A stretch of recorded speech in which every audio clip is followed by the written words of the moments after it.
Donc là, le président, il parle d'autre chose qui est très importante aussi, et c'est la participation active des étudiants dans tout ce qui relève de la vie quotidienne. Là, Monsieur le Président a donné l'exemple de la technologie et des villes intelligentes, mais avec toute la réforme et le développement qui se fait en Égypte, on a besoin de plusieurs spécialités dans les nouvelles énergies, dans l'infrastructure, dans la maintenance. Est-ce que les universités sont conscientes de cela et ont des universités ou des instituts technologiques qui préparent les étudiants justement à jouer ce rôle? Je vois que les universités ont commencé à aider les étudiants à se préparer pour pouvoir participer effectivement dans le marché du travail de demain. Donc, il y a certainement des institutions de sensibilisation et de préparation pour les qualifier et les former, mais je vois aussi qu'on a d'autres réformes sous les auspices du président Abdel Fattah el-Sisi qui permettent aux étudiants de s'intégrer un peu tôt dans le marché du travail. À titre d'exemple, le projet de l'éradication de l'analphabétisme. Là, c'est au début de l'année universitaire 2020 qu'on a commencé à lancer un protocole de coopération avec les universités égyptiennes, selon lequel les étudiants doivent participer à l'éradication de l'analphabétisme pour obtenir leur diplôme universitaire. Et moi, je vois que c'est un projet en fait gagnant-gagnant, parce que d'une part, on a les étudiants qui s'intègrent dans la société et connaissent un peu plus tôt les défis qu'affronte leur État. Et aussi, ils entrent dans le marché du travail, soi-disant. Et d'autre part, on a l'État qui parvient enfin à éradiquer, à mettre fin à un des fléaux de la société. Et par les moyens les plus simples et les plus abordables. Donc c'est un projet tout à fait gagnant-gagnant. Et selon les statistiques, on a vu comment le taux d'analphabétisme a chuté considérablement pendant ces dernières années. C'est-à-dire que là, pour obtenir leur diplôme universitaire, oui, c'est une condition. Ils sont obligés de faire ça? Oui, ils sont obligés de faire ça. Et comment est-ce qu'ils trouvent ces gens-là?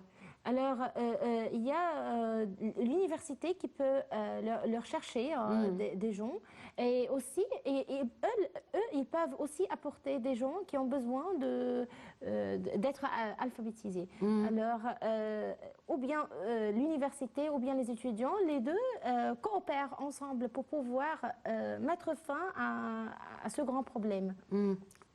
Parfait. Quelles d'autres initiatives vous avez? Ça, c'est essentiel. Je pense qu'il y a des programmes aussi concernant l'environnement dans les universités. Il y a des programmes de, comment dirais-je, le fait de préparation des étudiants, par exemple, on leur demande pour pouvoir aussi obtenir leur diplôme universitaire de travailler, par exemple, dans un journal. Pour nous spécialement, la faculté des langues, on leur demande par exemple de travailler pour, par exemple, 60 heures dans un journal, Ahram Hebdo par exemple, alors comme stage de formation. Que ce soit dans un journal.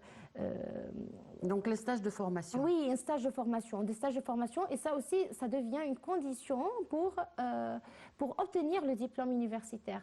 Alors de la sorte, on peut aider l'étudiant à se préparer, à être bien formé, bien qualifié pour pouvoir, après avoir reçu le diplôme, de travailler et de commencer sa carrière sans avoir peur. Parfait. Et au niveau de la recherche scientifique, on peut dire qu'il y a aussi un développement? Oui, je trouve qu'on a commencé à encadrer la recherche scientifique, à encourager surtout les études innovantes. Par exemple, on tend maintenant à travailler sur des corpus numériques. Alors, on a tendance à aussi appliquer la numérisation, ou appliquer tout ce qui est numérique, même dans le domaine de la recherche scientifique. Et ça concerne plutôt tous les secteurs.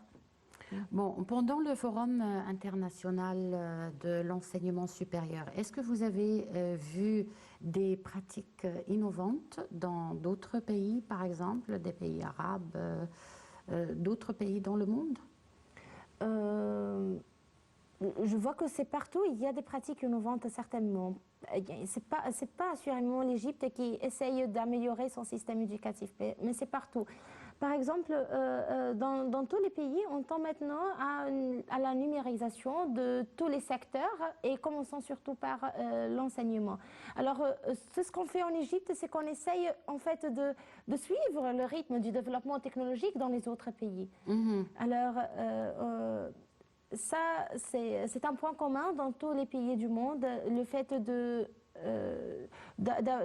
d'encourager les pratiques innovantes dans le secteur de la recherche scientifique et aussi dans le domaine du travail. Parlant des métiers de l'avenir, on sait que certains métiers vont complètement disparaître et de nouveaux métiers vont apparaître. Quels sont les domaines dans lesquels, à part la technologie bien sûr, nos enfants doivent s'orienter aujourd'hui? Vers quelle spécialisation? Je vois qu'ils doivent travailler sur tout ce qui est technologique. Par exemple, pour nous, dans la faculté des langues, on a commencé à former une nouvelle génération de traducteurs qui peuvent travailler avec les outils de la traduction assistée par ordinateur, parce que c'est ça l'essentiel.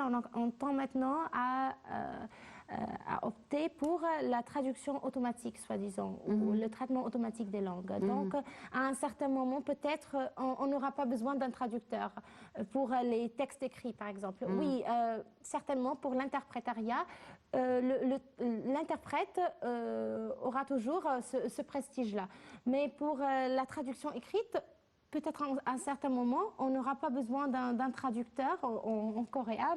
Mais ça ne donne jamais le vrai sens. Oui, ça ne donne jamais, mais pour certains textes, par exemple. Pour les romans, pour le texte littéraire, c'est vrai.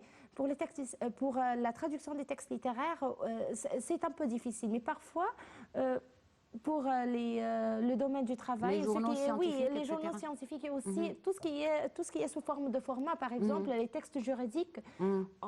On peut se dispenser du rôle de traducteur parfois et on se limite, on se contente de la traduction automatique. Alors peut-être le métier même de traduction, surtout en ce qui concerne la traduction écrite, ça va disparaître avec le temps. Donc on va... Où en est-on avec les francophones en Égypte?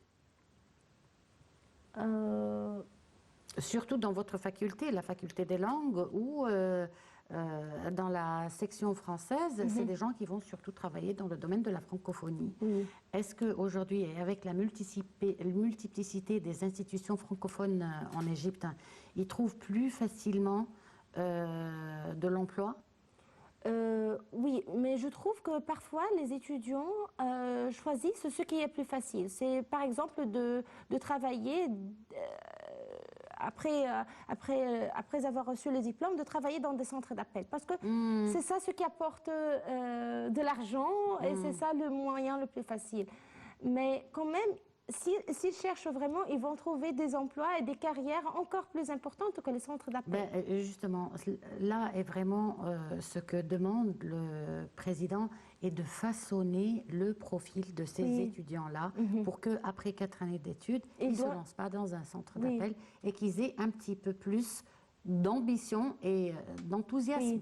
C'est ça le problème, qu'on trouve parfois des étudiants qui n'aiment pas, par exemple, travailler dans le système de l'éducation ou de faire partir du corps enseignant parce qu'après 4 ans d'études, ils seront obligés d'étudier de nouveau pour environ 2-3 années.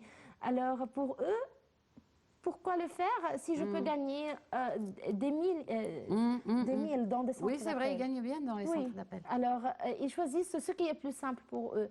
Alors, je vois que si on parvient à bien former les jeunes et les étudiants pendant les 4 années d'études, ils peuvent, après leur graduation, choisir ce qui est plus adéquat pour eux. Et au niveau des études supérieures, vous avez plus d'étudiants qui sont intéressés par les études supérieures aujourd'hui ou moins que les années précédentes? Ça dépend de la carrière. Par exemple, ici, pour la faculté des langues, seulement les étudiants qui veulent continuer dans la carrière académique qui sont intéressés par les études supérieures. Parce que pour eux, c'est une obligation, c'est une condition pour pouvoir continuer. Mais pour les autres étudiants qui ont déjà commencé à travailler ailleurs, pourquoi le faire? Il y a quelques étudiants, on ne peut pas généraliser, il y a certainement quelques étudiants qui trouvent que cela est intéressant et qui leur permet d'améliorer leur niveau de langue. Mais quand même, ce n'est pas le cas toujours. Et je pense qu'il y a eu une réforme aussi qui a été faite pour le système des études supérieures, non? On a commencé à ajouter d'autres programmes qui sont centrés sur la nouvelle technologie. Par exemple, on a ouvert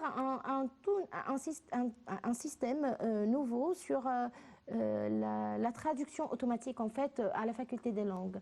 Alors ça peut intéresser un grand nombre pas d'étudiants, mais aussi de ceux qui travaillent dans le domaine de la traduction, parce que c'est ça le marché du travail, c'est ça ce qu'on demande maintenant dans le domaine de la traduction. Quelles sont les pratiques que nous ne connaissons pas dans le domaine de la traduction? Je veux dire, pour une personne ordinaire, c'est juste quelqu'un qui dit dans une autre langue ce qu'une personne vient de dire. Est-ce qu'il y a d'autres domaines que nous ne connaissons pas? En fait, il y a plusieurs spécialités dans la traduction. Par exemple, il y a des traducteurs qui sont spécialisés surtout dans la traduction écrite.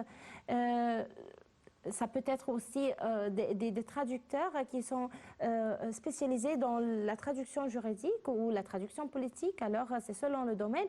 Mais il y a aussi d'autres types de traduction. Il y a des interprètes, purement des interprètes qui sont chargés de pratiquer la traduction simultanée ou la traduction consécutive. Alors, ce n'est pas question d'un texte cible et un texte source, pardon, et un texte cible, mais c'est plutôt tout un monde. C'est le monde de la traduction et il y a plusieurs spécialités en fait. Et vous leur offrez tout ce panorama? Oui, oui. Oui, ils ont le droit de choisir ou bien la traduction écrite, donc c'est le système ordinaire, le licence des langues Elson, ou bien de choisir le système des heures accréditées par exemple. Et c'est quoi la différence? La différence, c'est que le système des heures accréditées, ça leur permet d'avoir enfin un diplôme de traduction et d'interprétariat. Donc c'est plutôt spécialisé dans la traduction. Mais pour le diplôme du licence, on travaille sur tous les modules. On travaille tous les modules texte littéraire, linguistique, traduction. Alors c'est enfin le diplôme de licence de l'Elson et le diplôme de la traduction et de l'interprétariat. Alors ils ont le choix. Ils peuvent choisir ce qu'ils veulent. Ça c'est nouveau? Non, c'est pas nouveau. Ça fait à peu près 6 ans qu'il est appliqué. Alors, c'est pas nouveau. Et les élèves, ils ont tendance à choisir quoi? Oui, ils ont tendance à choisir, par exemple, le licence des langues. Ils veulent, par exemple, occuper le poste d'un professeur. Alors, ils n'ont pas besoin de se spécialiser dans le domaine de la traduction. S'ils aiment la traduction, s'ils veulent se spécialiser surtout dans la traduction, ils ont le choix. Ils peuvent choisir dès le début le système des heures accréditées. Aussi pour le système des études supérieures, ils peuvent choisir par exemple entre la linguistique, la littérature ou bien la traduction. Et aussi, dans ce cas-là, s'ils choisissent la traduction, ils vont se spécialiser davantage dans les différentes spécialités de la traduction. Bon, enfin, vous allez bientôt commencer les examens du premier semestre et vous allez avoir un deuxième semestre. Comment vont s'annoncer ces examens, surtout avec le Covid? Est-ce qu'on a une idée de comment cela va-t-il se passer ou bien les choses, pour l'instant, sont à la normale? Alors, pendant ce trimestre, on a essayé de tester des examens électroniques qui sont censés être corrigés sans l'intervention humaine. Mais jusqu'à présent, c'est toujours en phase d'essai. On n'a pas décidé. Alors, ou bien on va faire des tests électroniques qui vont peut-être applicables pour le nombre restreint d'étudiants, les promotions ou les sections d'étudiants, un nombre restreint, ou bien on va continuer avec le système ordinaire des examens. Mais de toutes les manières, pour le premier trimestre, les enfants, pour le moment, selon ce qui a été déclaré par la ministre, passeront les examens physiquement. Oui, oui. Jusqu'à présent, oui. On Pas de nouveau. l'espère. On l'espère, oui. Bon, Madame Caroline Ibrahim, c'était vraiment un plaisir de vous avoir avec nous aujourd'hui. C'était aussi un plaisir de vous avoir avec nous, bien entendu. Et à présent, on va vous quitter. Et on se retrouve demain à la même heure avec une nouvelle édition de Direct et un nouveau colloque.